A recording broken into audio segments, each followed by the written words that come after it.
So something that really annoys me is when I can't try something out before I buy it, specifically a piece of software like GSPro. This is $250 a year and there's no free trial. That's a lot of money to pony up without knowing if it's something that you're gonna like. So in this video, I'm gonna try to show you most of the practice modes and give you a feel for how GSPro compares to Rapsodo and the Square, specifically in the practice modes, closest to the pin, driving range, target ranges, that kind of stuff. I'll do another video focused more on course play or maybe a series of videos on different aspects of these. This is strictly practice modes. I'll put chapter links down below if you want to jump ahead and look at the GSPro or Rapsodo or Square. Hope you find something helpful in this video. Let me know down below if you have any thoughts on anything I missed or anything that's, maybe a factor for you when you're thinking about which practice modes you prefer. So I'm going to show you some of the practice modes on GSPro, and there's a lot of them. The one we have up right now is Dynamic Hole Builder. Up here in the menu, if we expand this section, we can cycle through some of the different green types that are available. Magnolia, Postage, Cypress.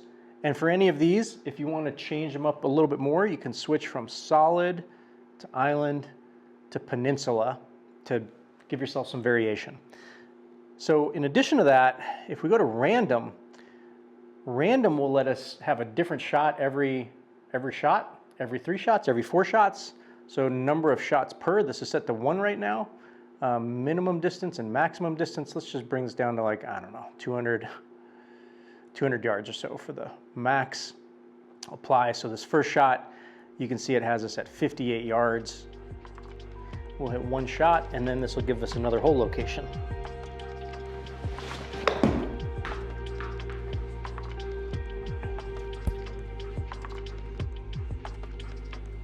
Now 87 yards. All right, this is pushing a 58-degree for me, but we'll see if we can get it there. Okay, I guess it's not pushing it for me. All right, so that's the random mode of the Dynamic Hole Builder. Let's get out of here and look at a couple of the other options we have available. So the playground, if we go to the playground, this lets us pick, let me expand the mini map so we can see the space a little bit better here. So on the playground, we can pick from a predefined set of hole locations. So if I want to try some shots at 98 yards like this, we can see, I'll hit apply. And now we'll hit a couple shots and see how they stack up on the map. I'll just grab 3 balls. We'll go through this real quick.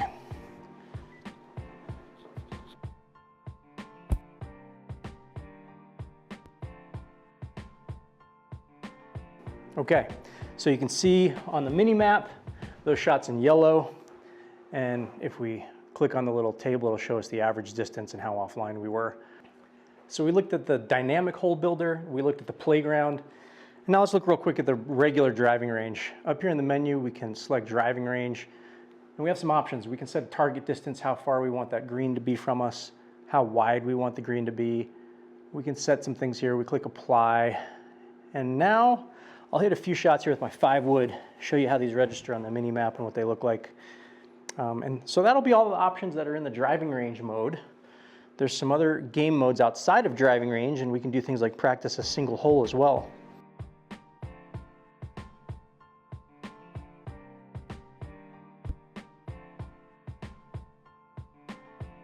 So that's the driving range. Let's look at some of the other stuff that we have available. One of the things I really like about the GSPro practice facilities, the sandbox like this or the driving range, is that you can see all of your shot data on the mini map. You can see it in tabular format. You can switch colors to see how some shots are doing maybe before you make some swing changes, even with the same club. And so I've got a few shots up here. I've been hitting my gap wedge. I've got some in yellow, some in purple, and maybe we want to hit a 3rd set of shots after changing our grip or doing something different. I'll just make these next shots in white. So I'll hit a couple more shots here, and we'll look at this table and how it shows us the data across these different sets of shots, which is something I really like.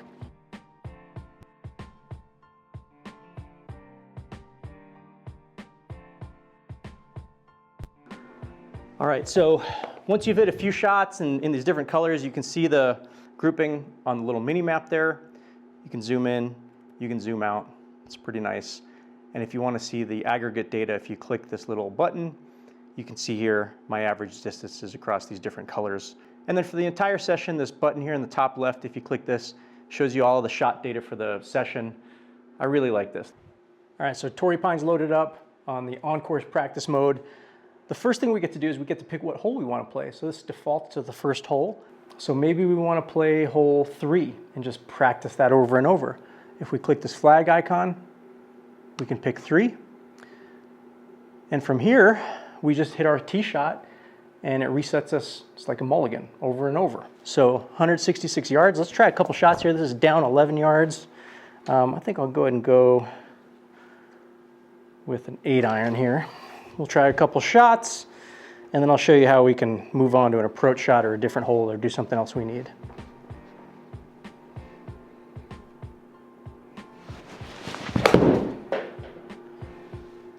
It's going to be out to the right.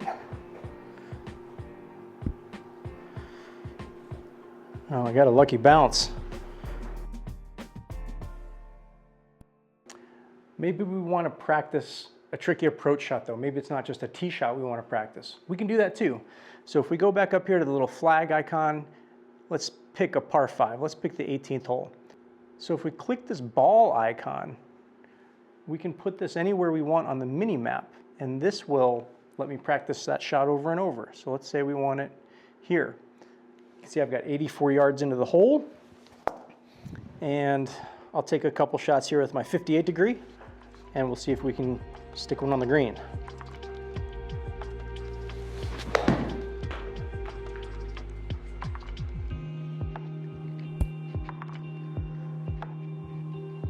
Spun back a little more than I expected.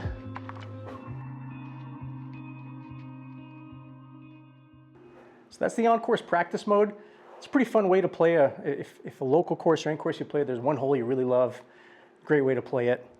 All right, so we're gonna look at the Rapsodo software next. You can see there's a few things I can choose from here. Practice, combines, courses, range, speed, target range. Target range is really interesting. So let's start here.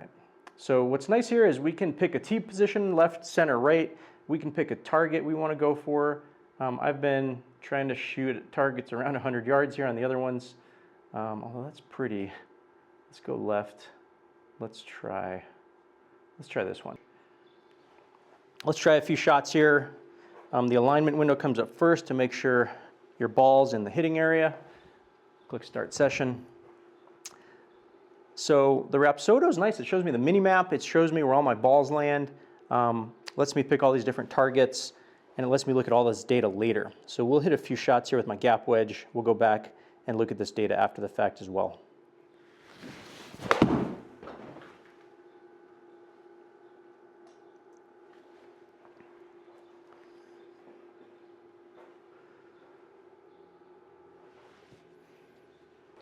So you can see that first shot, it's that red dot on that back end of the map. We'll hit a few more and we'll see how these all land.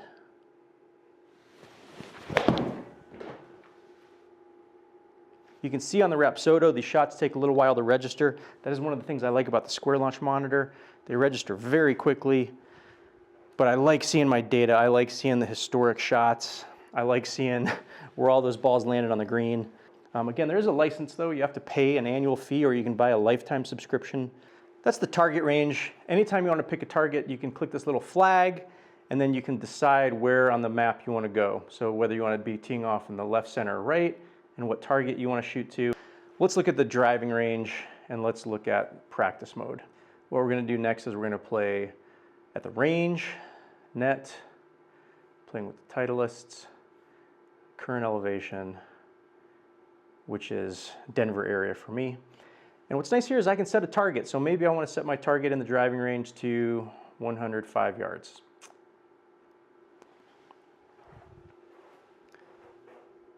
Alignment screen, there's my ball, start session. So you can see on the mini map the target, and I can kind of see it out in front of me. So we'll take a few shots here and I'll show you how these accumulate on the mini map, and we'll look at the data after the session as well.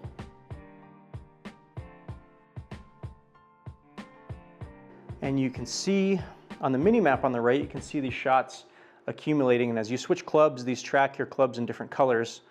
We can also expand these stats to show us a little more data, and in the menu section here, We can change the color of our tracer if we want to. We can change the thickness if we want a more substantial tracer. Switched it to purple here. The other nice thing is we can always look at the replay of our last shot. So if we hit replay, we can see the shot trace. We can watch the replay. Watch replay shows us the video here of the actual shot, and then we can also look at impact vision and see exactly how we impacted the ball in slow-mo. And the last mode I want to look at here is they have a practice mode, which is pretty nice, which lets us look at a camera and a little mini map side by side. So let's start this in 2D mode, just in the map. I'll hit a few shots. This shows me a pop-up of all of my data right after I hit the shot, and then it'll move on and show me the map, which will show me the trajectory of the shot and where it landed there. I kind of like that. It's a nice way to practice, see what your swing's doing, see where your shots are landing. You can click this table and it shows you all of the shot data in a table as well, and then you can leave it on the statistics mode and it just shows you all of the data persistently. So the thing here that's nice is if we want to go back and look at the historic data, I can look at any of these sessions and I can filter here in the top right, practice, range, courses, target range. So let's go to the target range and I can look at my 3 shots that I hit here on the target range. I can choose the data points that I want to show on the table here if there's certain things that I want to look at. And I can go into any of these individual shots and I can go view the replay, whether I want to view the swing or whether I want to view the impact. I can look at these after the fact. So I like that. I like that you can go back and look at all that data in your session. You can click into this and see your averages for a given club. On some of these game modes, if I go to the practice, for instance, if I go look at our practice session, what's nice is it actually shows me a dispersion map there of where my shots are landing, trajectory as well. And if you have a different set of clubs, if you hit some different clubs in that session, you can filter it by clubs and see all those averages. Super cool feature. I really like that. I think it's a great part of the Rapsodo software. Square doesn't have any of that. If you want to export it, if you want to look at an Excel, great. That's not for me. I just want to play with this in the app. The nice thing about the Rapsodo app too is I can look at any of this data on my phone or on the website or on my iPad. Now there's not a desktop app. You can't run this on the Windows app.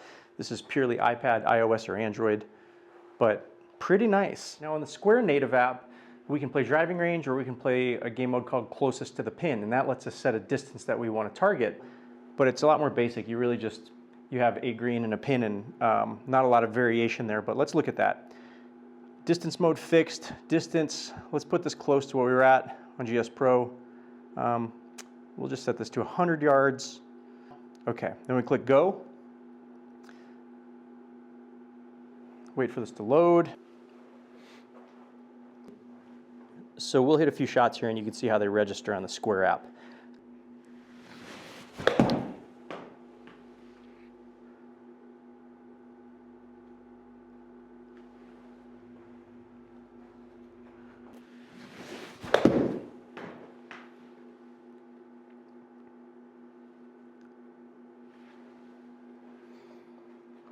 That shot felt really good. Turned out pretty good. That's how the Square practice mode works. Let's go look at the driving range real quick. So if you wanted to save this session, you can save this out as a CSV, and this is really the only access you have to the data. You can't look at it in the app. You can't see a table. You can't see a dispersion map. But if you want to download the CSV and look at it in Excel or Google Sheets or whatever, you do have that data. So I'll save that. We'll quit out of here. We'll play driving range next just so you can see what this looks like. There's 2 driving ranges. One is called Bayport. It has some boats and yachts around. The other one's called Highland. We'll try Highland. We'll go ahead and play. We'll click go. Let's go gap wedge. And I don't think I can set a different target distance. In the options here, there's no way to tell it to give me a target. So we're gonna hit a few shots. You'll see what they look like, but again, you don't have access to the historic data aside from a CSV export.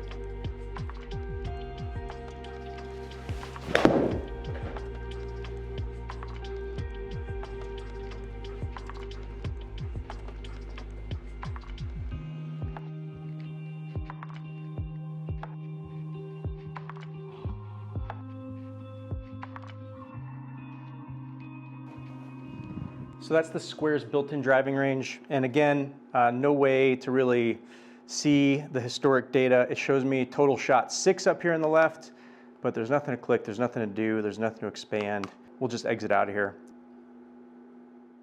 As you can see, there's a lot of options really with all of the software. Whether you're going with the Square and using its built-in stuff or the Rapsodo, I think you've got a lot of options to play around, improve your skills, and have fun. Adding GSPro, it gives you a lot more. So you've seen it, depends on what you think's important or what you think's fun or what you think you'll use the software for. In my other video comparing the Square and the Rapsodo and talking about GSPro, I touch on course play a little bit. If you'd like to see a kind of a deeper side-by-side or longer course play segments on any of the software, let me know. Happy to do that. Thanks for checking out the video and stay tuned for the next one.